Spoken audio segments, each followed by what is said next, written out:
Amen. Isang buwan na po at huling linggo naman na po no, ng ating theme na Heartbeat of Heaven. Pero nawa po sa hindi pala, mga 5 yata yung Sunday. 5 po ba? Sa mga 4 lang ba? Sa 4 na Sunday po na challenge tayo, and at the same time we have tried. Big sabihin po, nasubukan po nating umabot sa isang tao na hindi pa nakakakilala for this month. Amen. Nasubukan nating ipanalangin ng isang kamag-anak, mahal sa buhay, kaibigan, na siya din naman ay makakilala din sa Panginoon. Amen? Amen. For we are not a believer for no reason. Amen. Lahat po tayo ay nananampalataya ngayon sa Diyos because we want to live for the Lord. Amen? Kahit na po maraming pagkakataon, ine-entice o niyayaya tayo, ina-attract tayo ng mundong ito na ang maging purpose mo sa buhay ay maging komportable. We will remain believer of Christ that we are all here. Tayo po ay nabubuhay para sa kaluguran ng Panginoon. Amen. Amen. Ang bilis makadaya ng paligid, ang bilis makadaya ng mga nakikita, ang bilis makadaya ng pakiramdam. Pero nawa po sa mga panahong tulad nito, lalo tayong mapaalalahanan. Bakit nga ba tayo nabubuhay? Bakit nga ba po tayo narito pa din? Hindi po ba? We do not know the timeline of the Lord for each and everyone's life. Hindi natin alam kung hanggang kailan tayo, hindi natin alam kung hanggang saan tayo, and that only proves, amen, that God is supreme and God is in control and God is in power over all our lives. Amen? Kaya wala nang dapat pang gawin kundi ang pagbigyan natin ng pansin o di kaya ng concentration, ng focus, ano ba ang nais ng Lord sa buhay na ito. Amen. For we know, marami na ng beses na narinig natin, ang buhay natin ay hiram lang natin sa Panginoon. Amen. Amen. Kaya mabuti na rin na ang tibok ng puso ng Diyos ang maging tibok ng puso mo. Amen. Pwede ba natin pakiramdaman, ano bang tinitibok ng puso ko ngayon?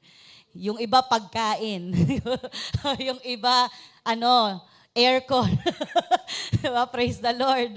Kasi talagang ang init na ngayon, no? Pero nawa po, sa dulo at kaduluduluhan, ang tibok ng puso natin ay hindi makamundong bagay, kundi kalooban ng Diyos. Amen.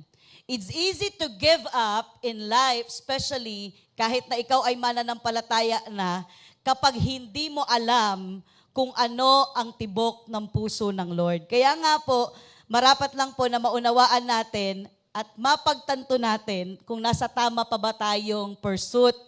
Nasa tamang pursuit po ba ako o nasa tamang landas ba ako na hinahabol? O baka naghahabol tayo sa wala? Sana po hindi, no? Sana po hindi tayo naghahabol sa wala. Kasi kung naghahabol tayo sa komportableng buhay, sa maraming pera, ang masasabi ko lang, naghahabol talaga tayo sa wala. Because everything in this world will fade at mawawala ang lahat. Pero ang sabi ng Bible, ang salita ng Diyos ay hindi mapapara magpakailanman. Amen. Can we just give God a clap of praise? Therefore, our treasure is not things of this world. Our treasure are the things that are in the heart of heaven. Amen. Hindi natin kayamanan ang mga bagay na nasa mundong ito. Ang kayamanan po natin ay kung ano ang nasa puso ng ating Diyos. Amen. That's why I want to understand more, ano nga po bang ibig sabihin ng heartbeat of heaven. Ang sabi po diyan, nung nag-aaral ako, it speaks of God's heart. Ito po ay pumapatungkol sa puso ng Diyos, God's deepest desire, the ultimate purpose for His masterpiece. Kahit na masterpiece tayo, we're not here para magpasikat lang. We're not even doing live stream para makilala.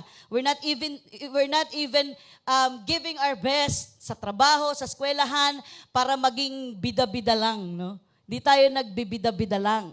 Because we know who is our Creator. Amen? And we know that our God is an excellent, excellent God, and God's heart is excellent. Amen. Kaya minsan, napapagkamalang medyo maano yung mga Christian kasi lalo na yung mga sobrang dedicated na. Kasi minsan, ayaw talaga pwede na yan. Pero pagka yung puso ng naglilingkod sa Lord, hindi pa yan pwede. Pwede pa natin improve yan. Di ba? Because our God is an excellent, excellent God. We always do align supposedly to the heart of God. Ang heartbeat of heaven ay pumapatungkol sa puso ng ating Panginoon. The supreme reason for God the Father to send His one and only Son here on earth. Ano po ba ang tibok ng langit? Tibok ng puso ng langit. Ang sabi dyan, the supreme reason for God the Father to send Jesus here on earth, hindi naman para parusahan si Jesus. He has a mission. Ang problema, sumikat lang sa iba yung yung napahirapan si Lord, nasaktan si Jesus. Hindi naman yun lang yun. It has a deeper reason kung bakit nangyari ang mga bagay na yun at ang dahilan na yon ay tayong lahat. Amen.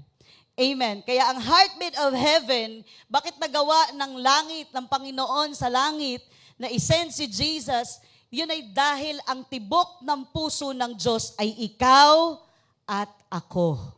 Amen. Ang tibok ng puso ng langit ay ikaw at ako. Because each of us here who believe in the Lord belongs to Christ. We don't belong here. Sino po dito yung ayaw na out of place? Sino po yung ayaw ma-out of place sa mundo? Gustuhin nyo na pong ma-out of place kasi hindi tayo taga rito. Amen! Amen! Yung ayaw ma-out of place, alam nyo, minsan, pag nag-contemplate tayo, we are in a quiet place, tas minsan, maramdaman mo, bakit ganun? Parang hindi ko makuha yung yaman ng mundo. Bakit ang hirap-hirap? Kasi po hindi ito ang yaman natin. Amen? Ang yaman natin ay ang Panginoon. Amen? Kaya nga minsan, kung na-out of place ka, isipin mo na lang, hindi ka kasi taga rito, taga-langit ka. Amen? Hindi ka makarelate sa nakawan, dapat lang. Hindi ka makarelate sa mga lamangan, dapat lang. Hindi ka makarelate sa dayaan, dapat lang. Amen? Amen. Don't feel left behind. Kung ang yumayaman ay madadaya, okay lang yun, sila yun. Ang mahalaga, tayo po ay nasa puso pa rin ng Panginoon. Amen. Can we just give God a clap of praise for that? Amen. Hallelujah. Mahirap po kasi kapag nalolost na natin yung direction, kapag nalolost na natin yung mga ibig sabihin ng buhay natin. Amen. Ang ibig sabihin ng buhay natin, nung naligtas tayo, tayo ay para sa Panginoon. So we are the heartbeat of heaven. The mankind, masterpiece, God's children. Ito maganda, the saved and the lost is the heartbeat of heaven, the heartbeat of God. The church, us, His bride. Amen? Tayo po na mga bride ng Panginoon. Tayo po ang heartbeat of heaven. Alam niyo po ba, nakakatuwa sa Panginoon, kung kilala natin ang Diyos, hindi natin siya nakikilalang malupit na Diyos lang. Pero dapat din naman nating maunawaan, nagpaparusa ang Diyos. Totoo din naman. Tama po ba? Amen. Totoo din. Pero alam niyo po, kapag we dwell in the heart of the Lord, we dwell in the presence of God, makikita natin kung gaano ka mapagmahal ang Diyos. Kung gaano kanya nauunawaan, nagatuldok lang naman tayo sa mundong ibabaw, pero may paki pa rin ang Diyos sa atin. Amen? Amen. Minsan nga inisip ko, bakit ba parang may care pa si God sa akin. Pasaway din naman, di ba? Makulit din naman. Minsan din tinatamad, di ba? Pero alam niyo po, napakalaki ng puso ng Diyos at kasya tayong lahat. Amen. Kasya ang buong mundo, kasya ang problema mo, kasya doon lahat. Walang hindi magkakasya doon kasi ang Panginoon natin ay lubhang makapangyarihan. Amen. The heartbeat of God is all of us. Tayo, nagpilit na ninanakaw ng kaaway sa presensya ng Diyos.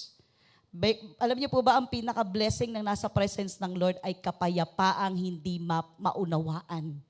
Amen? Yung kapayapaan na kahit wala kang kinakain, ang saya mo pa. 'Di ba? You manage to worship God and you manage to serve God kahit may pinagdadaanan. Sino po yung ganon? I praise the Lord for your life. Amen. Na hindi conditional ang paglilingkod. Na Lord, bigay mo muna sa akin to. Magsaserve ako sa iyo. Hindi po ganon.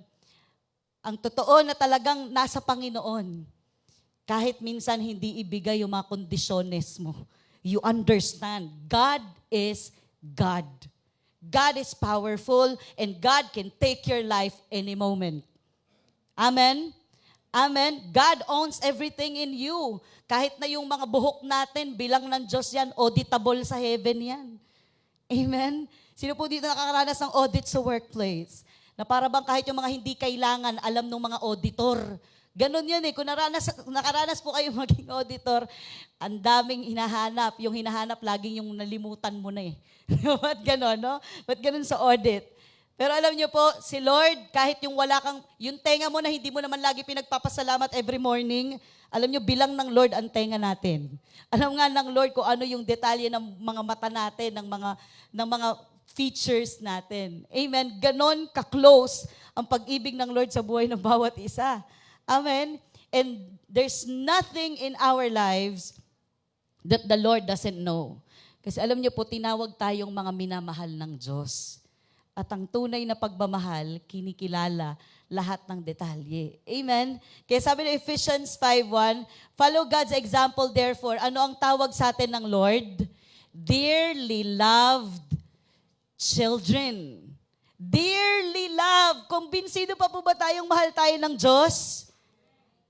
Para mahina na yun. Kumbinsido pa po ba tayong mahal pa tayo ng Diyos? Kahit mataas ang presyo ng langis, kahit mataas ang presyo ng bigas, hindi na naging 20, kahit na parang nasa-scam ka na sa mundo, mahal ka pa rin po ba ng Diyos? Yes! Scammer talagang mundong to. But our God will never, ever fail to fulfill His promise to us. Amen?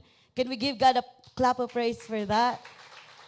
The heartbeat of God is you and me, and He calls you dearly loved children. O yung mga kulang sa pansin minsan, kung kulang ka pa sa attention, ang sabi ni Lord sa'yo, you are dearly loved. Di ba minsan kulang tayo sa ganyan eh, yung masabihan ng mahalaga. Di ba? Pero alam niyo po, grabe na yung pagpapahalaga ng Lord sa ating lahat. Tinatawag tayong mga minamahal ng Diyos. Minsan lang, ang pagiging convinced natin na mahal tayo ni Lord ay malayo sa kaparaanan ng Diyos.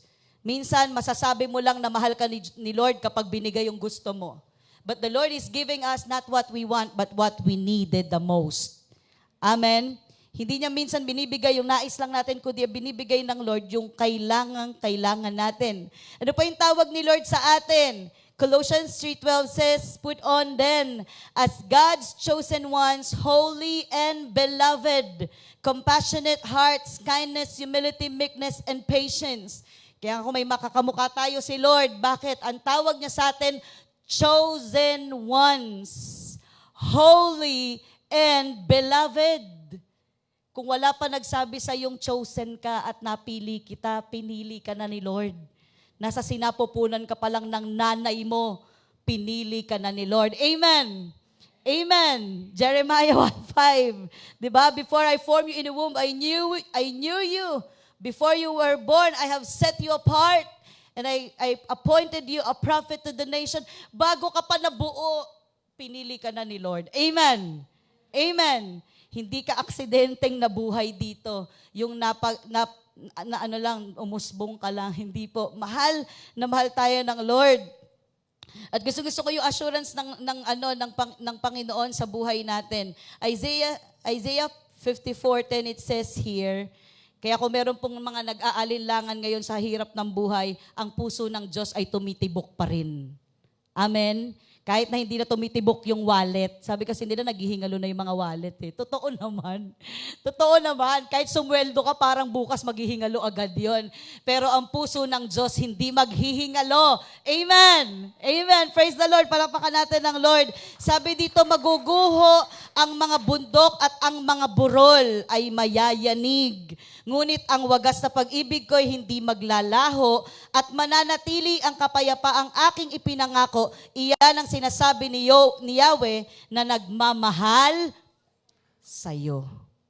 Kapatid, mga kapatid sa pananampalataya, gumuguho man ang mundo o gumuguho man ang mga bundok, yumayanig-yanig man ang presyo sa merkado at nagkakagulo-gulo na ang mundo at talagang naggegerahan na at wala naman tayo masyadong laban sa gerahan. Hindi ko nga alam, wala naman tayong mga basement, wala naman tayong mga bank, ano yun, yung parang yung mga bunker sa ilalim ba na pag-anuhan natin, pagtaguan, pero tayo po ay nananangan sa salita ng Diyos.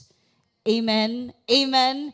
Kaya kung ano man yung nababalitaan nating rumors of wars, rumors of taggutom, tagtuyot, lahat na, alam niyo po, panghawakan natin ang salita ng Diyos kasi minsan, kapag humawak ka sa piso, mauubos talaga yan. Pero ang pangako ng Diyos, kayang magbukal ng resources kahit sa mga lugar na ilang o sa mga lugar ng kawalan, kayang mag-produce ng Panginoon ng marami. Amen? Amen? Yan ang puso ng Diyos para sa iyo at para sa akin. And then here, I'd like this to be reminded at ni-remind din ako ng Panginoon because we're talking about the heartbeat of God, the heartbeat of heaven. Ano nga po ba ang desire ng Diyos for those who believe? Sino po dito naniniwala hindi ka nanampalataya sa wala? Parang iba po, kinakabahan na ako. Sino po dito naniniwala na hindi ka nanampalataya sa wala? Makapangyarihan pa rin ang Diyos natin. He's still on the throne. He's still in power. He's still in control. He's aware of you. He knows you and He cares for you and for me. Amen. Ano nga po ba ang desire ng Panginoon para sa iyo at para sa akin? Number 1, be saved and be forgiven. Bagamat ang problem ng maraming tao sa mundo ay mag-imbak. Yun kasi yung mga flash report, mag-imbak na kayo ng tubig, ng pagkain. Totoo yun. Kaso lang tayo parang walang iimbak minsan. Di po ba? Mapapatanong ka na nag-iimbak na sila, ano iimbak ko? Di ba? Hindi mo nang pwedeng kainin lahat para next day, busog ka pa din, di ba? Hindi, parang lang yan, mana lang yan, nawawala din, may ilalabas mo rin. Hindi mo naman pwedeng ikain yung para sa 1 taon, ilagay mo sa katawan mo. Hindi, di ba? Hindi kaya. Pero alam niyo po, ang pinakamalaking problema ng mundo ay yung mapahamak ka at hindi ka mapatawad. Amen? Amen? Napakabigat ng gutom ang sikmura. Pero mas mabigat ang hindi ka maligtas at hindi ka mapatawad. Amen. Amen. Yung marami nating kasalanan, dadalhin tayo sa kapahamakan at yung maraming kasalanang hindi napatawad, lagi ang umuukil-kil sa isipan natin. Tama po? Pagka alam mong may nagawa kang mali, di ka rin naman mapakali, no? Mapalad tayo kung hindi pa tayo napapakali. Kasi yung gumagawa ng kasalanan tapos okay lang, iba na yon. Di po ba? Tayo na mga nananampalataya sa Panginoon, ang nais niya that we will be saved and be forgiven. Ang sabi po ng 1 John 1:9, if we confess our sins, He's faithful and just to forgive us our sins and to cleanse us from all our unrighteousness. Ito yung nais ng Diyos para sa iyo at sa akin, anak. Mabuhay ka na ikaw ay niligtas na at ikaw ay pinatawad na. Ang pinakamatamis ng ngiti ay yung pinatawad na. Amen? Amen? Yun nga lang may kaaway ka sa loob ng tahanan eh. Di ba? Parang lumiliit na yung, nasosuffocate ka na eh kasi nandun din yung nakatira eh. Mabuti ba sana, pwede mong palayasin. Di ba? Pero alam niyo po, this is the life that the Lord wants us to live. A life saved, a life forgiven. Yung pinatawad. Kasi napakasarap mabuhay na alam mong pinapatawad ka ng Panginoon. Amen? Kesa yung nabubuhay ka sa agam-agam na ang dami ko ng kasalanan pero hindi ko pa rin alam. Pero the Lord is telling us, come, confess your sins because I'm ready to forgive you. Amen? I'm ready to cleanse you. I'm ready to renew you. Amen? And don't harden your heart. Ibig sabihin, wag natin tigasan ang ating mga puso at isipan. Pag nagkasala, bumalik sa Diyos. Amen. Amen. Wala nang panahon para magtambay-tambay sa kasalanan. Ang pwede nating gawin ay bumalik sa Panginoon at tayo po ay mapatawad. Amen. Amen. And don't get caught up in this world. Ang punto ng buhay natin ay tayo po ay inaagaw, ninanakaw, winawasak ng kaaway. Pero ang gusto ng Lord ay buhay na ganap at kasiya-siya para sa iyo at para sa akin. Amen? Ang bait-bait ng Lord. Colossians 2:12-15 said, medyo mahaba lang pero praise God, pwede nating end-note. Ang sabi po dito, having been buried with Him in baptism, in which you were also raised with Him through your faith in the working of God who raised Him from the dead. When you were dead in your sins and in the circumcision of your flesh, God made you alive with Christ. He forgave us all our sins, having canceled, praise the Lord, the charge of our legal indebtedness, which stood against us and condemned us. He has taken it away, nailing it to the cross, and having disarmed the powers and authorities, He made a public spectacle of them, triumphing over them by the cross. Alam niyo po, gustong-gusto ng Lord na tayo ay mabuhay, na nauunawaan nating tayo'y pinalaya na. Amen. Ang hirap kasi sa mga minsan kapag nakakilala ka na naman sa Diyos, pero yung isip natin nakatanikala pa din. Kasi minsan yung puso natin naaalipin pa rin. If we are truly now saved in the Lord, then surrender your mind and heart to Christ. Amen? Dinisarm na ng Diyos ang power ng kaaway sa buhay mo. Meaning, pinold down na niya ang gawa ng kaaway sa buhay mo, and we are all to live in Christ. Amen? Minsan nga lang tayo ang pumapayag na maalipin ng mundo. Minsan lang tayo po ang pumapayag na maalipin pa ng kasalanan. But in reality, the Lord have saved your life and the Lord is forgiving you. Amen? Amen. Kaya napakaganda nung illustration ng prodigal son kasi tayo po ay handang i-welcome ng Diyos. Winawasak na nga ng Panginoon ang gawa ng kaaway sa buhay natin, pero minsan, yung isipan natin, hindi pa kumbinsidong pinalaya ka na. Pero ang totoo, tayo po at ang ating mga pagkakautang at pagkakasala napako na sa cross. Bayad ka na. Amen. Bayad ka na sa utang. Parang konti lang yung masaya. Bayad ka na sa utang mo. Amen. Amen. Hindi nga lang yung utang dito siguro, no? Pero baka yung utang na inisip niyo, sana yung 500,000, yung 200,000. Hindi po yun.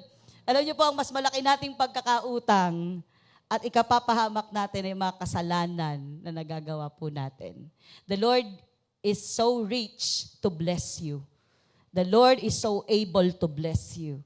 The Lord is so loving not to bless you. Amen. Amen. And so praise God that our sins have been forgiven. Amen. Pwede talaga tayong mabuhay, malaya, at magpapasalamat sa Panginoon. God wants us all to be saved and come to the knowledge of truth. Actually, hindi lang come, but live in the knowledge of truth and share eternity with Him. Ang nais ng Panginoon ay mabuhay tayo nang hindi tayo condemn, parang sinusumpa palagi, alam niyo yun. At mabuhay tayo na tayo ay may kalayaan mula sa kapahamakan na pupuntahan ng mga malayo sa Diyos. And He wants us to live in freedom. Second, ano ba ang nais ng Lord para sa ating mga mananampalataya? An intimate relationship with Him. The core desire of the Lord for all the believers is to know Him intimately, personally, worship Him, and live close in fellowship with God. Amen. Gusto ng Panginoon ng intimate na relasyon. Pero siguro po kung kayo po ay nag-aral nung mga bago-bago pa tayo sa pananampalataya, pag tayo po ba nagkakasala, binabawi na ni Lord yung kanyang pangako? Hindi po, di ba? Pero pag nagkakasala tayo, hindi tayo makalapit sa Panginoon kasi nawawasak yung fellowship with the Lord. Kasi nawawasak yung relasyon sa Panginoon. And so when we sin, our intimacy with God is being cut off. Kaya po, kailangan nating bumalik palagi sa Panginoon, humingi ng tawad, magpatirapa kung kailangan, magpakababa kung kailangan, kasi ito ang nagiging hadlang, mga kasalanan para sa relasyong mainam sa Diyos. Amen. John 15:5 said, I am the vine, you are the branches. If you remain in me and I in you, you will bear much fruit. At ito yung pinaka most popular. Apart from me, you can do. Apart from me, you can do. Hindi mo mababayaran ang utang mo kung malayo ka kay Lord. Di po ba? Hindi natin kayang mabuhay mag-isa, malayo sa Panginoon, sapagkat tayo po ay nabubuhay sa habag at biyaya ng Diyos. Amen. Your every morning wakings is a blessing from the Lord.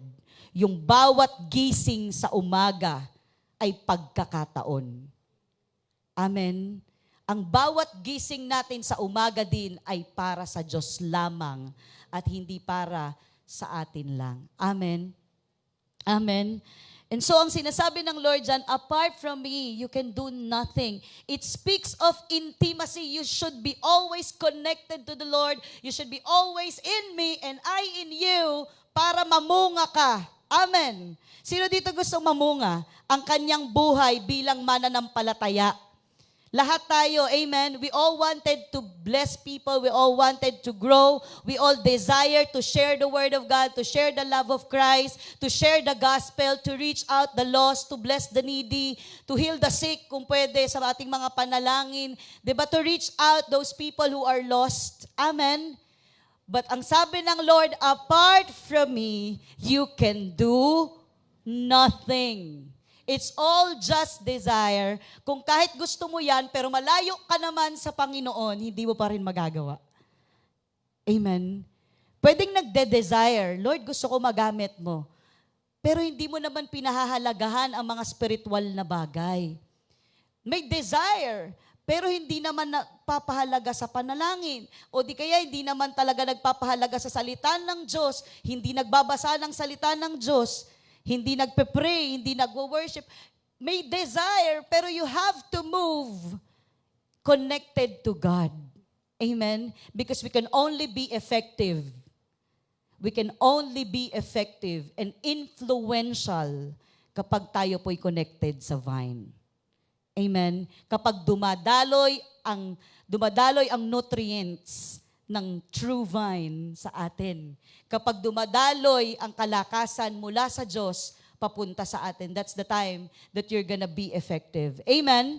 Amen?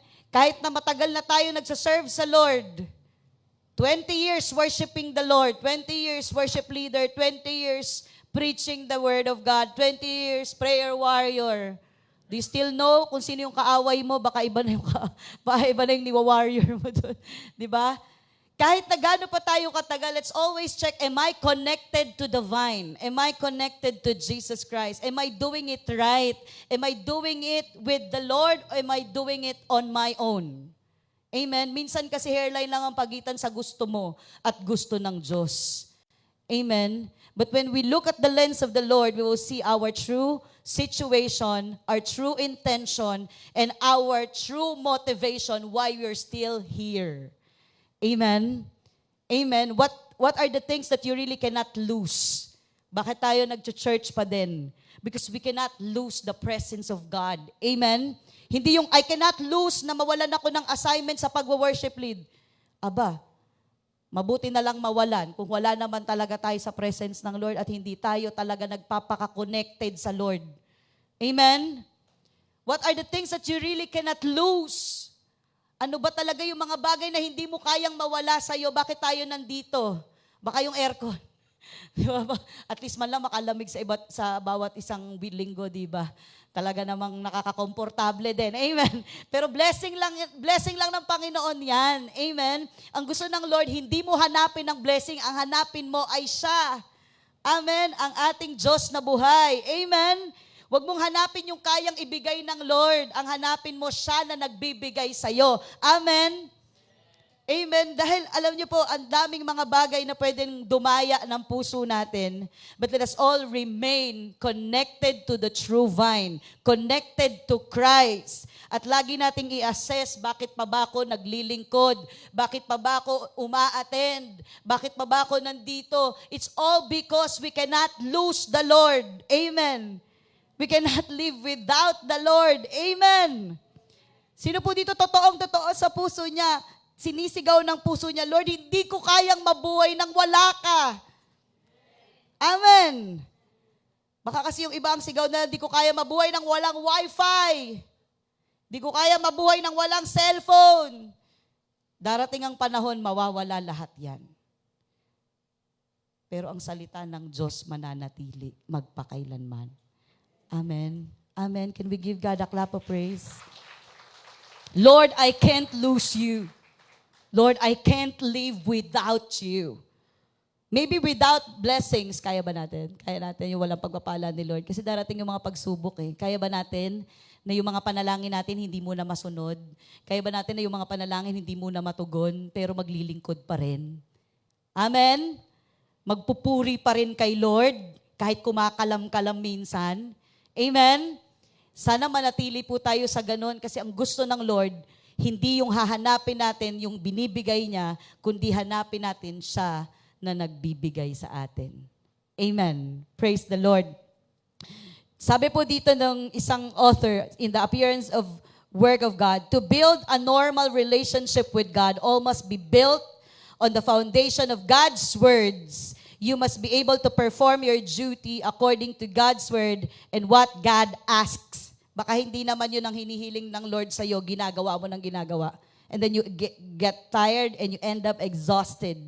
You must set your view straight and must seek the truth in all things. Amen?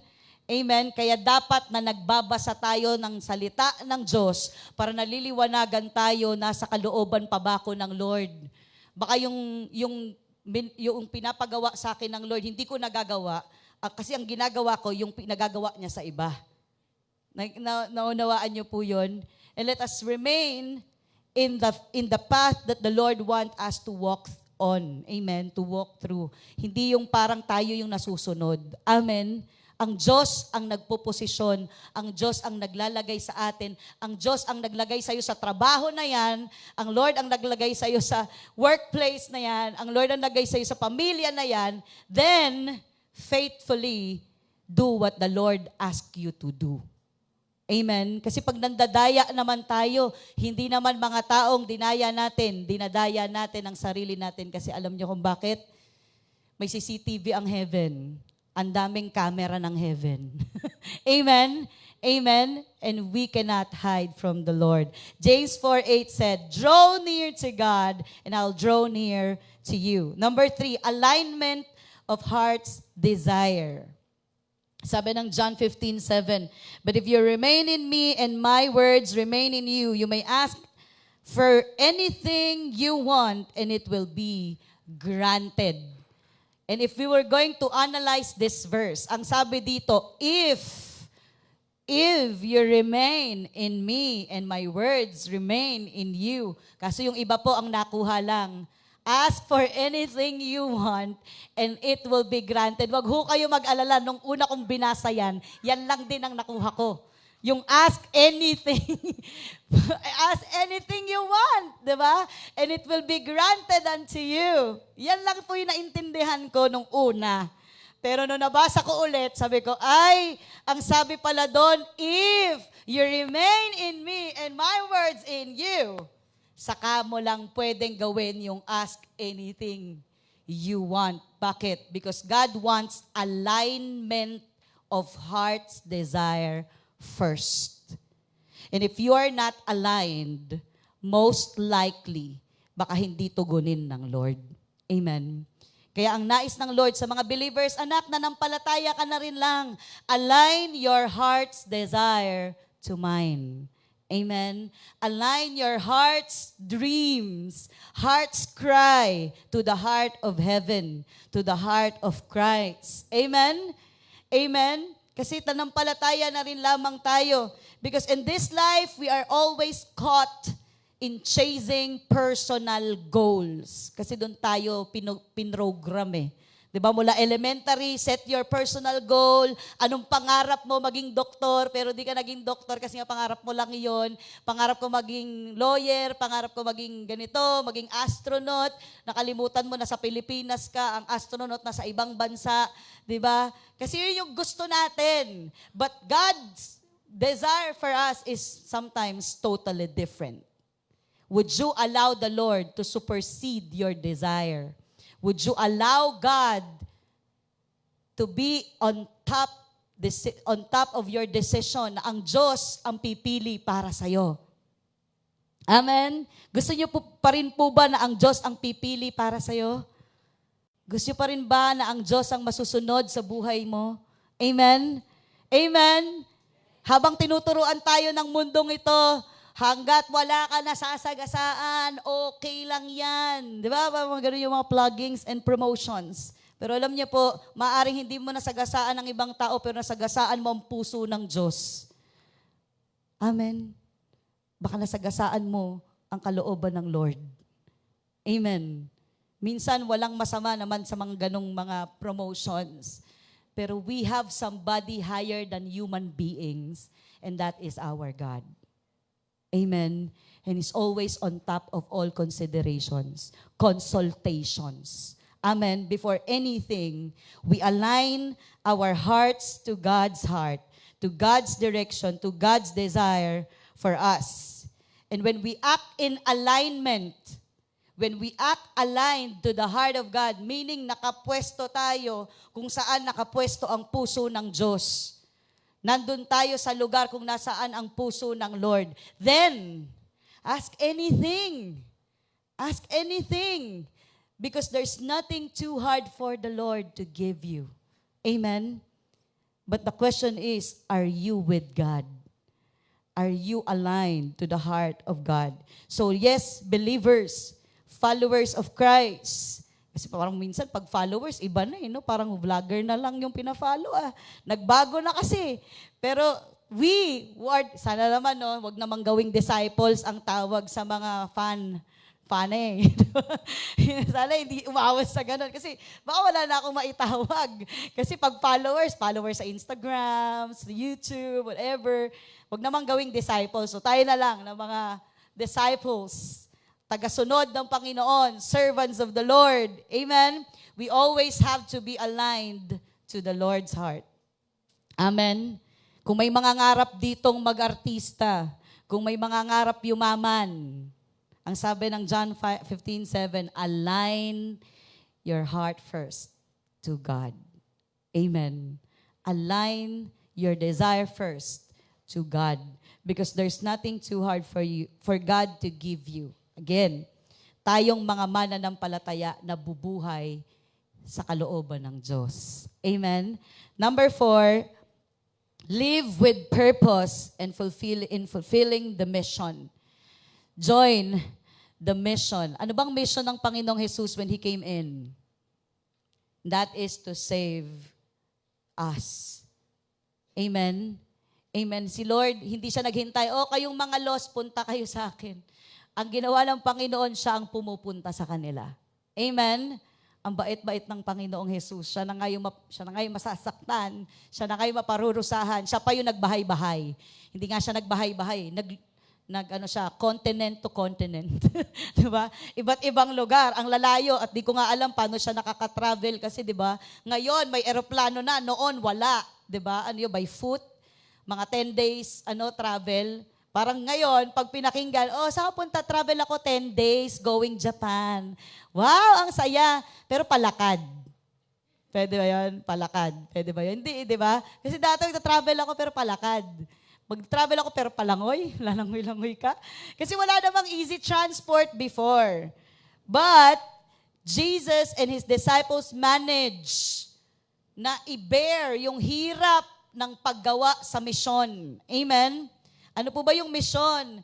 To reach out those who are unreached, to save the lost, gaya ng ginawa ng Panginoon sa buhay ng bawat isa sa atin. Amen? Amen. Wala naman hong madamot dito, no?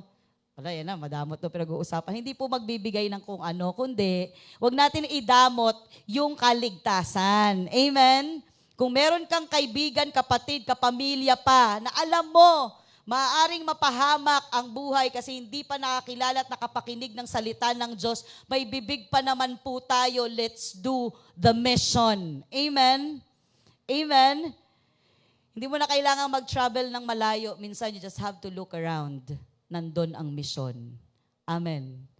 Kasi nga po, minsan, masyado natin kino-complicate, pero we can always participate in the expansion of God's kingdom by sharing and availing your life for others. Amen. For others to have the chance to be saved, kailangan po nating magsalita. Kailangan po nating maghayag ng salita ng Diyos.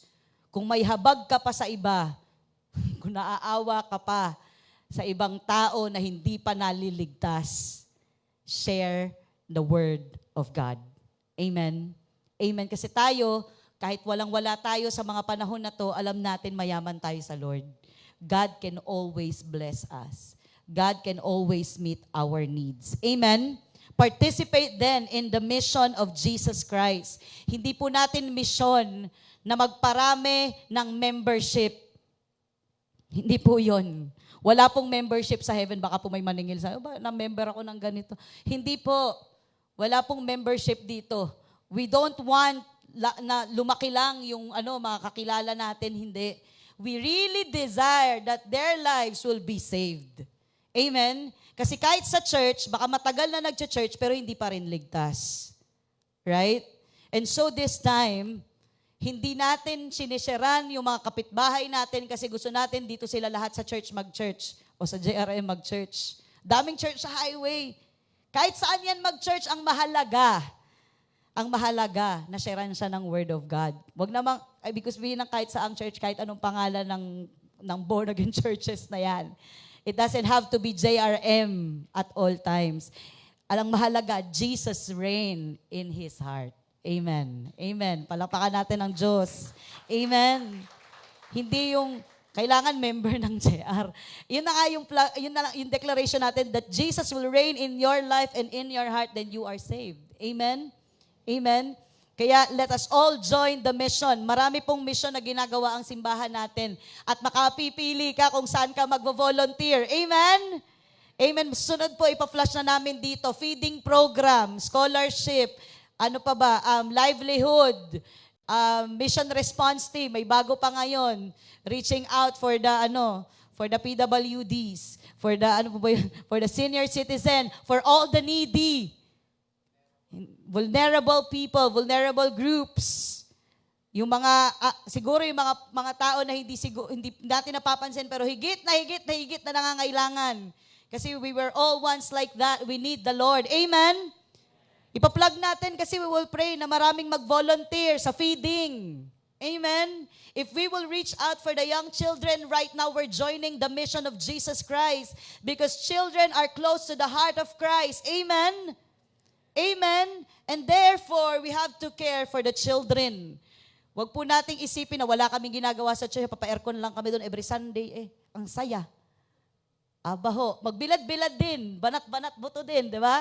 Ibig ko sabihin, participate. Marami din tayong gawain ng pagpapanalangin. May prayer meeting, may taring, may revival.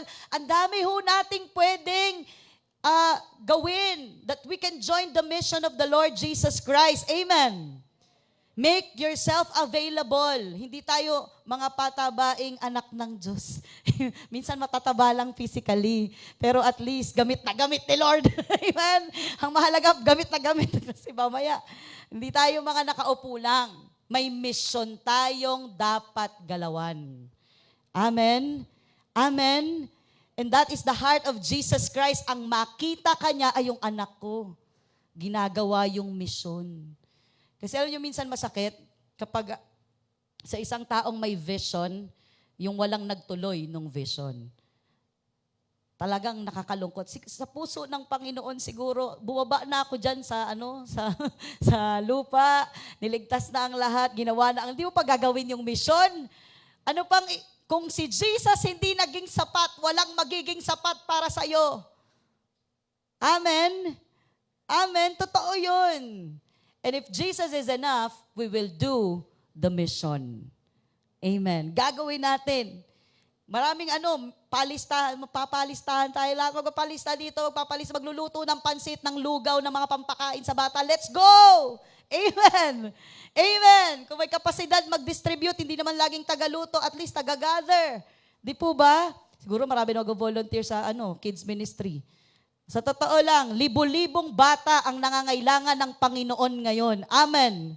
Libo-libong bata at nagdo-double time si Satanas, kunin sila sa pamamagitan ng gadgets and Facebook. Minsan guilty pa tayo kasi tayo ang nagbibigay sa kanila ng gadgets. But we don't give them the Word of God.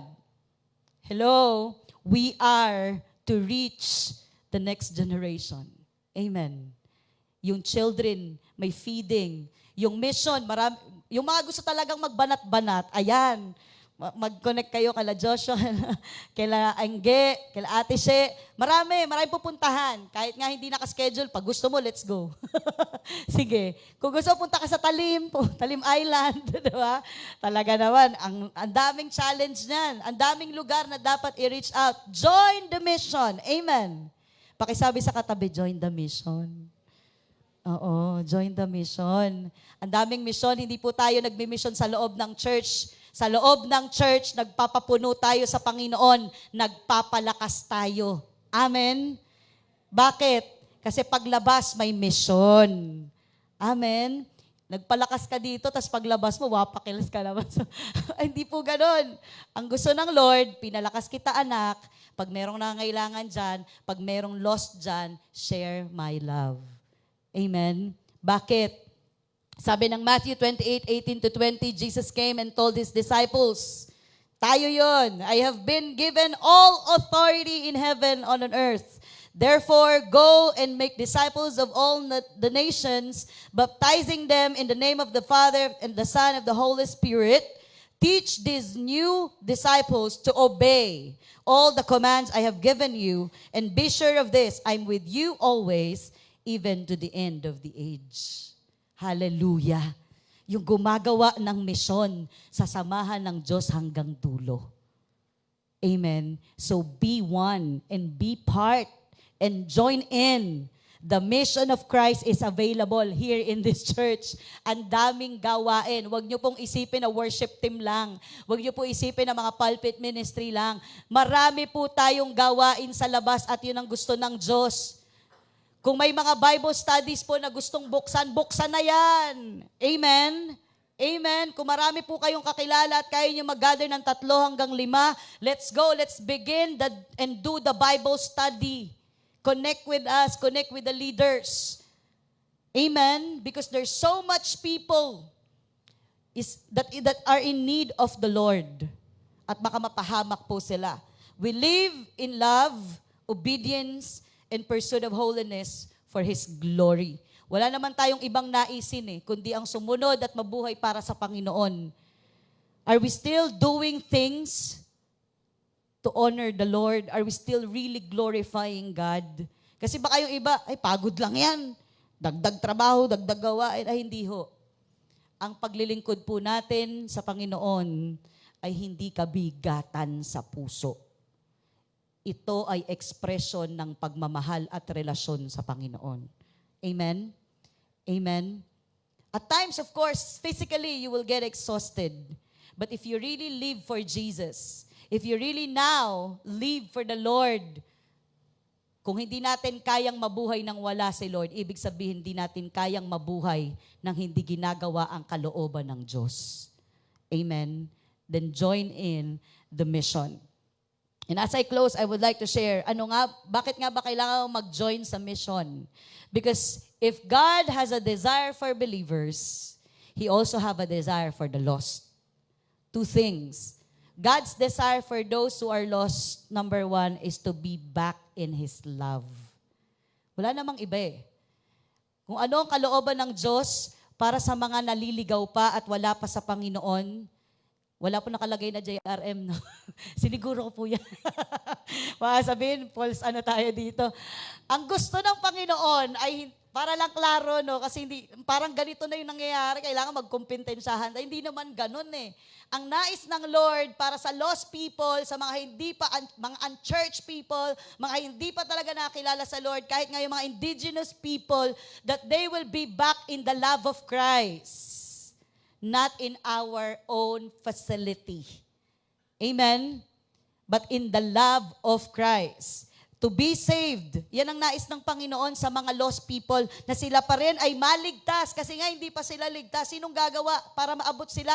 Tayo po na magjo-join sa mission. Amen. Praise the Lord. Pwede ba natin palakpakan ng Lord? Hallelujah. May tiwala ang Diyos sa'yo. May tiwala ang Diyos sa'yo na ang puso mo ay kapuso niya. Amen? Amen? That they will be back in His love, repent of their sins, and come to the knowledge of the truth, rather than perishing. Ayaw ng Lord ng may mapahamak. Anong proof? Sabi ng Ezekiel 33:11, ang gusto ng Panginoon para sa mga di pa nakilala sa Diyos, because God takes no pleasure in the death of the wicked. Biruin nyo, tayo minsan parang gusto, hayaan mo na mamatay, masama naman yan eh. Pero alam nyo po ba, hindi ganun ang Lord. Kahit yung pinaka-wicked person in this world, kahit yung pinaka-masamang kakilala mo, kaya nga kahit yung kaaway mo, dinadamutan mo na siguro ng ng sharing of 4 symbol. Iba na lang mag-share dyan, baka maligtas mo. Sana hindi ganun, no? Kasi alam nyo pa, sabi na Ezekiel, God takes no pleasure in the death of the wicked. Kahit addict pa yan. Kahit na binansagan na yung pinakasalot ng lipunan. Kahit na yun yung pinakakinagagalitan mo. God takes no pleasure in the death of the wicked, but desire them to turn to Him and live. Amen. Kasi baka kung tayo po pinabayaan ng Lord, baka wala tayo pare-pareho dito. Amen. Amen. That these lost people will be back in His love. Amen. Back in the love of Christ. 2 Peter 3:9 said, God is patient, not wishing that any should perish, but that all should reach repentance. Na kung hanggat maaari, kahit yung pinakaaway, ayaw mong kapatid sa loob ng bahay nyo, maligtas pa rin. Amen? Amen? Ayaw ng Lord nang may mag-perish. He doesn't have pleasure sa kamatayan ng masasama. Pero ang gusto pa rin ng Diyos, maligtas sila. He came to seek and save. We were once lost. Marami ring nag-hate sa atin dati. Tama po ba? Baka hanggang ngayon eh. 'Di ba? Maraming ayaw din sa atin. But God loves you. Amen. And so that's the thing that God wants us to reflect on them.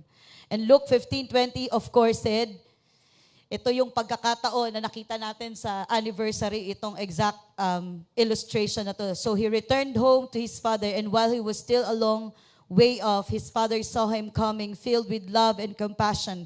He ran to his son and embraced him and kissed him. Amen. Ganun tayo mag-welcome ng lost. That we will welcome them with love, compassion, and embrace them. Hindi yung parang, ayan, pag-uusapan pa natin sa church, alam mo dating buhay niyan? Sana hindi hindi po tayo ganon. Amen? Amen. We're not looking at what happened in the past. Nung wala pa siya sa Panginoon, we're looking on what God can do right now. Amen. Kahit sa buhay natin, ganon. Last but not the least, ang nais ng Lord for the lost is, of course, to be restored. Amen. Lahat tayo, dating lost, now restored in the love of Christ. Ang gusto ng Panginoon, maligtas ang lahat. Hanggat maaari nga, walang mapahamak. In God's love, in His restoration, He wants us and the people who are lost, makita natin, sila din magta-transform, sila din maghihil, mapapagaling ang mga sugat, at sila din ay mapapagpala. Join the mission. Yun ang nais ng Lord sa atin. Because John 10:10 said, the thief comes only to steal and kill and destroy. At nagdo-double time na siya. Amen. But, sabi ng Lord, I have come that they may have life and have it to the full. Amen. Amen. Yan ang puso ng Diyos. Ang puso ng Lord ay mabuhay at magkaroon ng buhay na walang hanggan ng wala pa. At sila'y mabuhay ng mainam sa presensya ng Diyos. Amen. And the heartbeat of heaven is always you and is always us. Gustong-gusto ko yung sinabi po ni Pastor Craig Rochelle sa isa niyang message. Sabi niya, you have someone to protect, a kingdom to advance, and a battle to win. Amen. You have someone to protect, a kingdom to advance, and a battle to win. Amen. The heartbeat of heaven is always desiring that you will win. Amen. Na hindi tayo malulost, kundi mararanasan natin ang pag-ibig ng Diyos. Tayo po lahat ay tumayo.